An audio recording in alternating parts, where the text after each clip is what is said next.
ఈరోజు ఓవైపు రాష్ట్ర ఆర్థిక పరిస్థితి అంతంత మాత్రంగానే ఉన్నా 8 లక్షల కోట్ల అప్పుల్లో ఉండి 2014 మన ప్రత్యేక తెలంగాణ రాష్ట్రం వచ్చిన రోజు 75,000 కోట్ల అప్పు ఉంటే ఆ అప్పు మీద ఏటా 6,000 వడ్డీ కట్టే పరిస్థితి. కానీ ఈరోజు 8 లక్షల కోట్ల అప్పుతో నెలకు 6,000 కోట్ల వడ్డీ కట్టే పరిస్థితికి వచ్చింది. అంటే 12 ఏళ్ల 72,000 కోట్లు సంవత్సరానికి మనకు వచ్చే సంపాదన ఇంట్రెస్ట్ కి అసలుకే పోతున్నప్పటికీ కూడా గౌరవ ముఖ్యమంత్రి రేవంత్ రెడ్డి గారు ఎక్కడ కూడా ఇచ్చినటువంటి సంక్షేమం మాట ఏదుందో అభివృద్ధికి సంబంధించి నిధులు ఇవ్వడంలో మనం కృతజ్ఞులైనాం. ఇప్పటి వరకు ఆడతల్లో ఆర్టీసీ బస్సులో వెళ్తే ఉచిత ప్రయాణ కార్యక్రమం యథావిధిగా జరుగుతున్నటువంటి సంఘటన మీరు చూస్తున్నారు. 200 యూనిట్లు కాల్చుకుని వారందరికీ కూడా ఉచిత కరెంట్ అని ఇచ్చిన మాట 2.5 సంవత్సరాలుగా కొనసాగుతా ఉంది.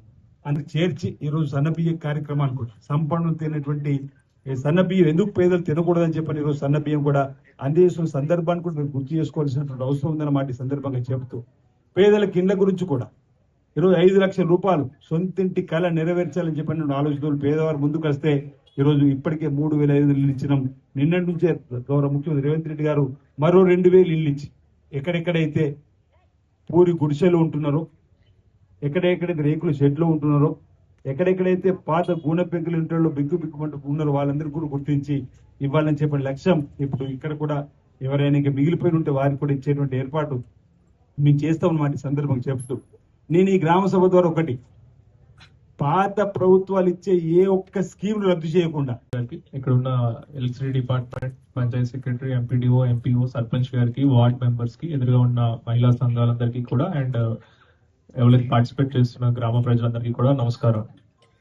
ఇందులో మనకి 2-3 రకాల ప్రోగ్రామ్స్ గురించి మనకి ఆల్రెడీ ఎమ్మెల్యే గారు కానీ డిపార్ట్మెంట్ అందరూ కూడా మాట్లాడారు. ఒక విషయం నేను చెప్తాం, మనకి ఈ నెల 14వ తారీఖు నుంచి మనకి SIR అనే ప్రోగ్రామ్ అనేది మనం స్టార్ట్ చేయబోతా ఉన్నాం. సో ఇందులో మనకి ఎన్ని పోలింగ్ స్టేషన్స్ ఉన్నాయో దానికి సంబంధించిన మనకి BLOs ఇక్కడ ఉండే ఉంటారు. ఎవరున్నారమ్మా BLOలు ఇక్కడ? మీరే BLOసా? ఎన్ని పోలింగ్ స్టేషన్స్ ఉన్నాయి ఇక్కడ?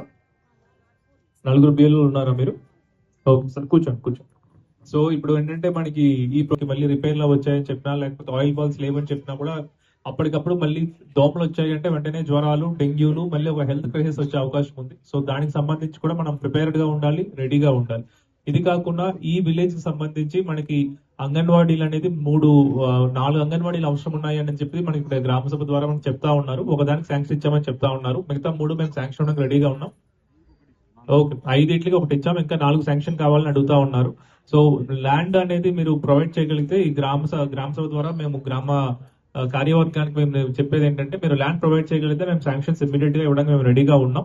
తర్వాత విలేజ్ VOA బిల్డింగ్స్ కూడా 3 ఒకటే వచ్చాయి, ఇంకో 2 కావాలంటా ఉన్నారు. సో దానికి కూడా మేము ల్యాండ్ ప్రొవైడ్ చేస్తే మేము ఇవ్వడానికి రెడీగా ఉన్నాం. అలాగే ఇచ్చిన తర్వాత కూడా మేము కట్టవలసిన రెస్పాన్సిబిలిటీ కూడా మేము గ్రామ పంచాయతీకి ఇచ్చేస్తాం, EGS వర్క్స్ కాబట్టి. వీలైనంత వేగంగా కట్టి వాటిని మీరు ఓపెన్ చేసి వాటిని యూసేజ్ లోకి తీసుకుని రావాలని మేము కోరుకుంటా ఉన్నాం. సో ఈ అవకాశం ఇచ్చినందుకు ధన్యవాదాలు.